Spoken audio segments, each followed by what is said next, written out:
ঢাকা থেকে হাজার হাজার মাইল দূরের এই শহরে লক্ষ লক্ষ চোখ প্রতি মুহূর্তে শিকড়ের টান ভুলে ভেসে চলেছে কোটি কোটি স্বপ্নের হাতছানিতে। কারো স্বপ্ন সত্যি হচ্ছে, জন্ম দিচ্ছে নতুন আরো স্বপ্নে, আর কারো কারো স্বপ্ন হারিয়ে যাচ্ছে কঠিন কংক্রিটে বাঁধানো এই বুনো শহরের অলিতে গলিতে।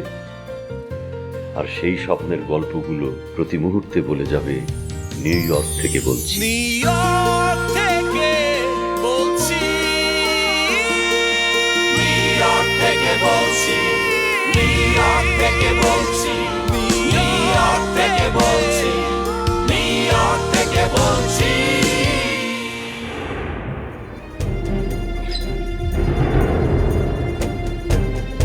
যা ক্ষতি হবার তা তো হয়েই গেছে, বাচ্চাটা তো আর ফিরে আসবে না।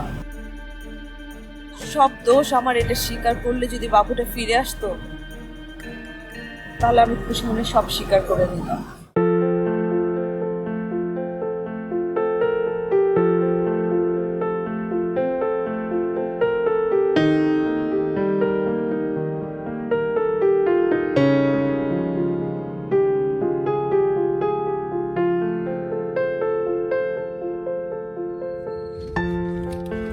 ও মিঠাই, কি সারাক্ষণ শুধু পত্রিকা পড়তে থাকো? সকালবেলা নাস্তার টেবিলেও পত্রিকা পড়তে থাকলে এখনো তুমি নিউজ পড়ছো। এই তোমার নিউজ পড়া কি কখনো শেষ হয় না? চারদিকে সব খবরাখবর একটু রাখতে হয়, বুঝলি? আসলে এই দেশটা না কেমন যেন দ্রুত বদলে যাচ্ছে। পত্রিকার পাতা খুললেই খালি খারাপ খারাপ সংবাদ। যেখানেই হোক, তোর কৃষি বল, চাকরি বল, ব্যবসা বাণিজ্য, ইন্ডাস্ট্রি, শিক্ষা ব্যবস্থা, সমস্ত ক্ষেত্রেই কি রকম একটা অস্থিরতা বিরাজ করছে। সবাই ছুটছে ছুটছে ছুটছে। ভাই একদম ঠিক কাজটি করেছিল। এগুলো বুঝতে পেরে আগেই আমেরিকা চলে গিয়েছিল। সে আসলে বুঝতে পেরেছিল ভবিষ্যতে এই দেশে চলাফেরা করাটা কতটা কঠিন হয়ে যাবে। তো তুমি কেন এই কঠিন দেশটাতে পড়েছিলে? তুমিও তো আমাদের কাছে আমেরিকাতে চলে আসতে পারতে। আরে আমি তো তোর বাবার মতো এতটা বিচক্ষণ ছিলাম না। আমি তো বুঝতে পারি নাই যে ভবিষ্যতে এই দেশের অবস্থা এরকম হবে। তুইও তো হয়তো আমার মতোই, তুই এখানে এসছিস ব্যবসা বাণিজ্য করতে। তুই প্রথম যখন বললি যে এখানে ব্যবসা বাণিজ্য শুরু করবি, আমি কিন্তু খুব খুশি হয়েছিলাম। ভেবেছিলাম যে বাহ, মেয়েটা দেশেই থাকবে, খুব ভালো হবে। কিন্তু তারপরই না আমার মধ্যে নানা রকমের চিন্তা জেগে বসেছে। তোকে নিয়ে কিন্তু আসলে আমার এখন টেনশন হচ্ছে। মিঠাই, তুমি অযথাই আমাকে নিয়ে টেনশন করছো। আরে আমি যে ব্যবসাই করব তা নিয়ে তো আমি আগে তোমার সাথে কথা বলবো, পরামর্শ করব, তোমাকে দেখাবো, তোমার কাছ থেকে বুঝবো, তারপর না আমি ব্যবসায় পা দেবো। আর যতদিন তুমি আমার সাথে আছো ততদিন আমার কোনো টেনশন হচ্ছে না। তো তোর সারপ্রাইজ আর কত দূর? দূর তো বেশি না মিঠাই, কিন্তু এই জ্যাম এত বেশি, এই জন্য টাইম লাগছে। এবার তাহলে বোঝ, বুঝলি তো এবার?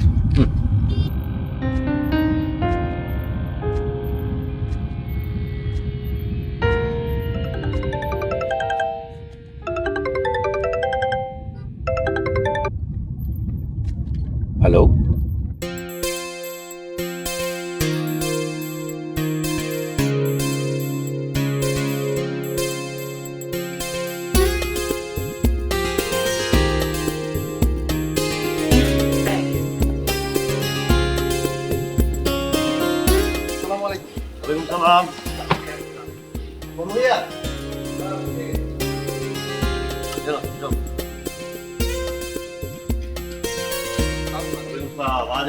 দেখো কাকে সাথে নিয়ে এসেছি। খুব ভালো করেছেন স্তানুক আন্টি। আমি ইন্তু। সেটা তো দেখেই বুঝতে পারছি। সেদিন হসপিটালে গিয়েছিলে দেখেছিলাম, কিন্তু কথা বলার মতো অবস্থা ছিল না। পরে বাড়িতে গিয়েছিলে তখন ঘুমিয়ে পড়েছিলাম, দেখাই হলো না। এই যে দেখা হয়ে গেল। আন্টি আসুন না, ভেতরে এসে বসুন। হ্যাঁ এসো।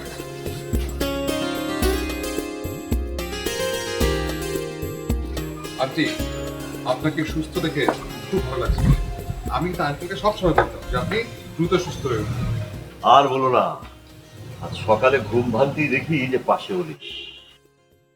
আমি তো আকাশ থেকে পড়লাম, ওমা!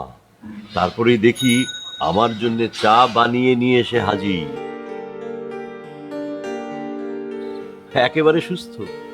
তারপর তোমার আন্টি আমাকে বলল, চলো আজ আমরা সারাদিন বাইরে বাইরে ঘুরবো। আমি অবশ্য একবার ভাবলাম যে ওর এই শরীরে বাইরে নিয়ে যাওয়াটা কি ঠিক হবে? তোমার আঙ্কেল না সব কিছুতে বেশি বেশি। আমার অবস্থা মানে, আমার অবস্থা আমার চেয়ে ভালো কে বুঝবে? আজকে অনুভব করলাম সুস্থ, তাই বললাম চলো বেরিয়ে আসি। কতদিন বিছানায় শুয়ে বসে কাটিয়েছি, আজ বেরিয়ে ভীষণ ভালো লাগছে, মনে হচ্ছে স্বাধীন। খুব ভালো করেছেন আন্টি। এখন কি খাবেন সেটা বলেন। আমরা এখন কিছুই খাবো না, কারণ আমরা অনেক কিছু খেয়েছি, বুঝতে পেরেছো? তুমি বরং তোমার হাতের চা বানিয়ে আমাদেরকে খাও। তোমার আন্টি বুঝুক যে কিসের লোভে আমি তোমার এখানে প্রতিদিন হানা দিই। আঙ্কেল, শুধু আপনি একা হলে চা দিয়ে কাটিয়ে দেওয়া যেত। আন্টি আজ প্রথম এসছেন, শুধু চা আপনাদের পেট ভরতে পারে, আমার তো ভরবে না। আপনি একটু বসুন, আমি আসছি।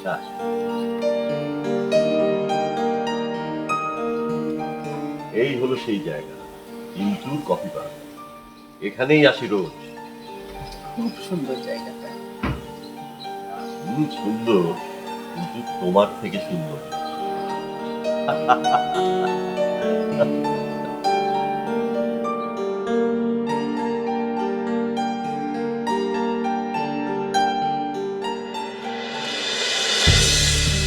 ওকে, তাহলে কি করতে চাস তুই? কি করবি তুই বল? শোন, সবচেয়ে বেস্ট আইডিয়া হচ্ছে এই মালগুলো এখানেই থাক।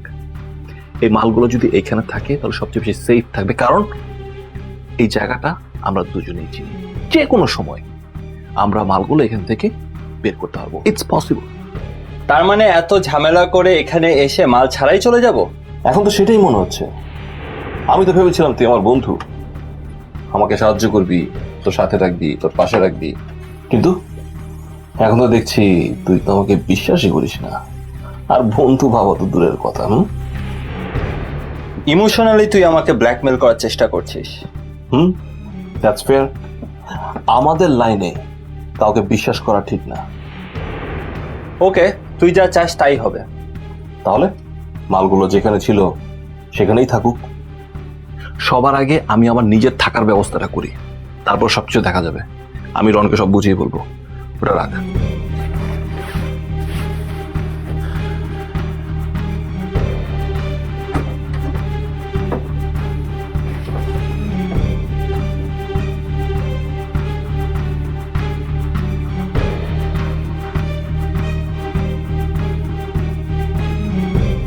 চল।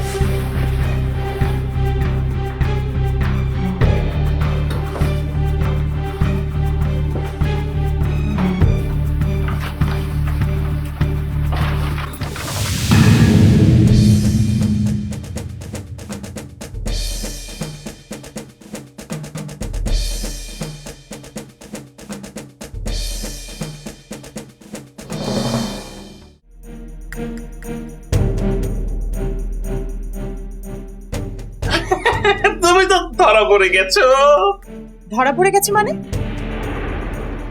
আমি আমার বাড়িতে ধরা পড়বো মানে? তুমি আমার বাসায় ঢুকেছো কি করে? আই মিন, তোমরা আমার বাসায় ঢুকলে কি করে? আর এই ছেলেটা কে? এই ছেলেটা কে ডিজে? ও ও হচ্ছে স্যাম, ছোট ভাই, ও যে রনের ছোট ভাই। হু ইজ রন? রন হচ্ছে ও যে আমি তোমাকে বলেছিলাম না, ও যে যার কাছ থেকে আমার টাকা পাওয়ার কথা ছিল, ওর ছোট ভাই। আর ছোট ভাই ও হচ্ছে আমার বোন মীরা। আমি তো ওর কথা অনেকবার বলেছি, সালাম দাও, সালাম দাও।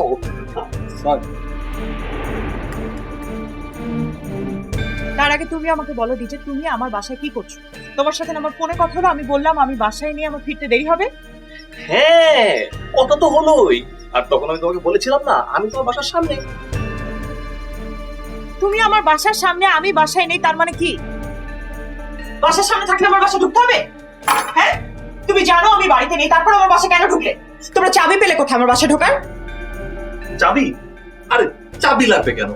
এই দরজা তো খোলাই ছিল। হ্যাঁ কি? হ্যাঁ, আমি তো সেটাই বলছিলাম। তোমার সাথে যখন আমার কথা হয়েছে তখন তুমি আমাকে বলেছো তুমি বাসায় নেই। আমিও তোমাকে বলেছি যে আমি তোমার বাসার সামনেই আছি। তারপরে যখন জানলাম তুমি বাসায় নেই, চলে যাওয়ার পথে হঠাৎ করে তোমার দরজার দিকে চোখ পড়লো। দেখি তোমার এই বাসার দরজা খোলা। আমার বাসার দরজা খোলা ছিল? ইয়েস, দরজা খোলা দেখে আমরা দুজনে ভাবলাম নিশ্চয়ই তুমি বাসায় আছো। তাই তোমাকে ধরার জন্য আমরা দুজনে মিলে তোমার বাসার ওই সামনের দিকটায় খাপটি মেরে বসেছিলাম, তাই না স্যার? এই কি আমরা বসছি আমরা? হ্যাঁ বলবো। তারপর ভাবলাম তুমি যখন বাসা থেকে বের হবে তখন তোমাকে আমরা দুজন হাতে নাতে ধরবো, কারণ তুমি আমাদের সাথে মিথ্যে কথা বলছিলে, আমাদের সাথে মজা করছিলে। তারপরে না হয়েছে কি, আমরা দুজন না বাইরে অনেকক্ষণ অপেক্ষা করলাম, তোমার কোনো খবরই নেই। তারপরে ভাবছিলাম নিশ্চয়ই কোথাও কোনো একটা গন্ডগোল হচ্ছে। বাসা খোলা, বাসায় কেউ আছে কি নেই সেটাও জানি না।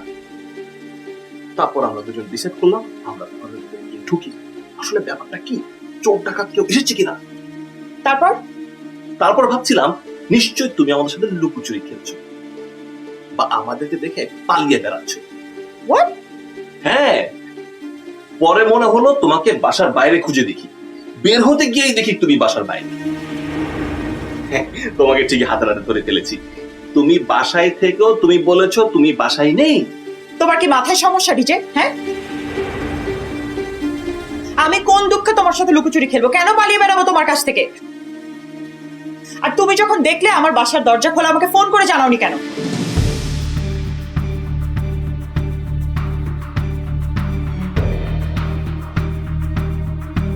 ফোন করে জানতে পারতে না? এই আমি আমি আমি একবার বলেছিলাম না একবার ফোন করে যাই। তুই আমাকে কি বলেছিস? বলেছিস যে আমরা ঢুকে পড়ি, এটা কি ঠিক হয়েছে?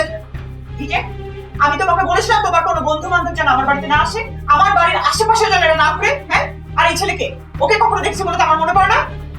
আপা আপনারা আজকে কথা বলেন, আমি আসি। হ্যাঁ প্লিজ তুই যা যা যা যা যা।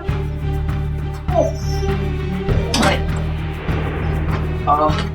আসলে শুধু ওর কথা না, আমি নিজেও না ভাবছিলাম যে তোমার সাথে যখন আমার ফোনে কথা হচ্ছিল তখন তুমি আমাকে বলেছো যে তোমার বাসায় আসতে দেরি হবে। আর আমিও যখন খেয়াল করলাম দরজাটা খোলা, তখন আমি ভাবছিলাম কিছু একটা গন্ডগোল আছে, দরজাটা কেনই।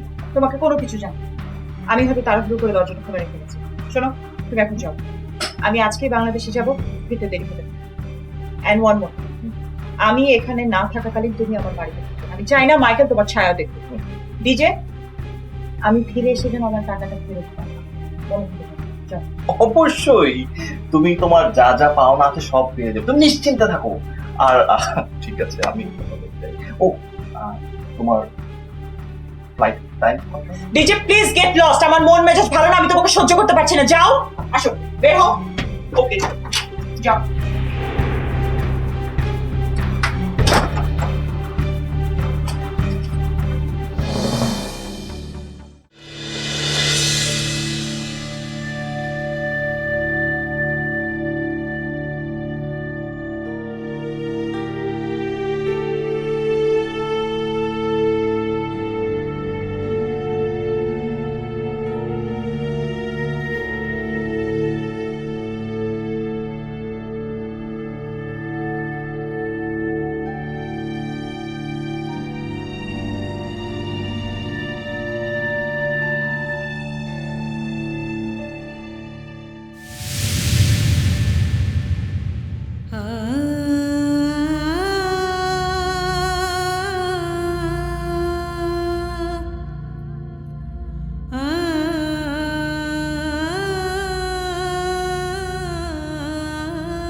আপু,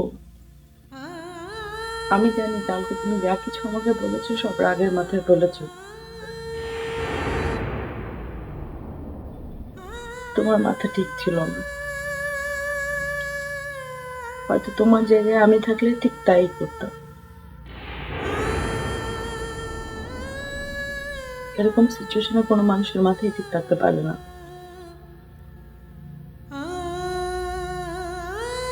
আপু, তুমি আমার একমাত্র বোন, একমাত্র সম্বল। তুমি ছাড়া আমার কেউ ছিল না, আমার কেউ নাইও। তোমার সন্তান তো আমারও সন্তান। কোনো মা কি তার সন্তানের অমঙ্গল কামনা করতে পারে? আপু প্লিজ, তুমি আমাকে ভুল বুঝো না। আমি নির্দোষ আপু, আমি কিছু করিনি, আমি কিছু করতে পারি না আপু। প্লিজ তুমি আমাকে ভুল বুঝো না।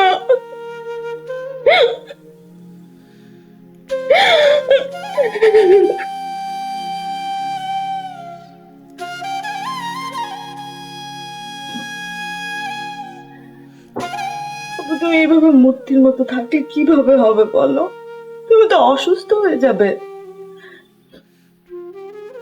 তুমি দেখেছো তোমার চেহারা কি হয়েছে? তুমি কিছু খাবে? তোমাকে কিছু এনে দিই? একটু জুস এনে দিই?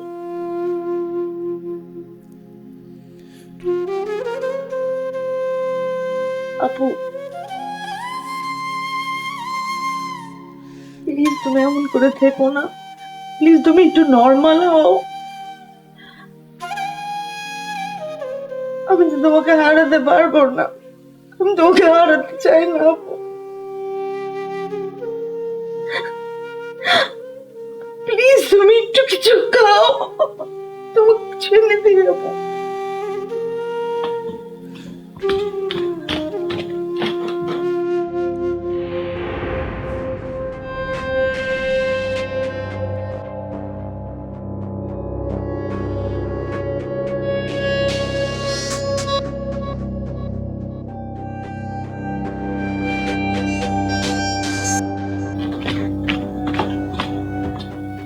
আপু কেন?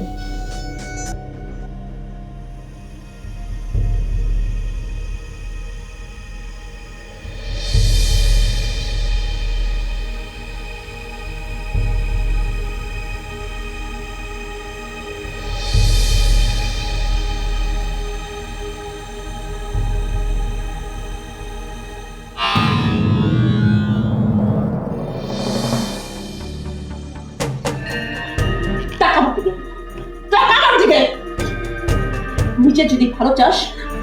ও তার মানে তুমি বলতে চাচ্ছ যে তুমি আসলে বেসিক্যালি খুব রোমান্টিক, কিন্তু সুযোগের অভাবে তুমি আসলে প্রমাণ করতে পারোনি, তাই না? হতে পারে। ওকে ফাইন, তাহলে আমি তোমাকে আজকে সুযোগ দিলাম, এখন প্রমাণ করো। কয়েকটা দিন একটা মাথা গোজার মতো জায়গা পেলে এর মধ্যে আমি নিজেই একটা কোনো ব্যবস্থা করে নিতে পারবো। কি বলছেন আপনি এসব?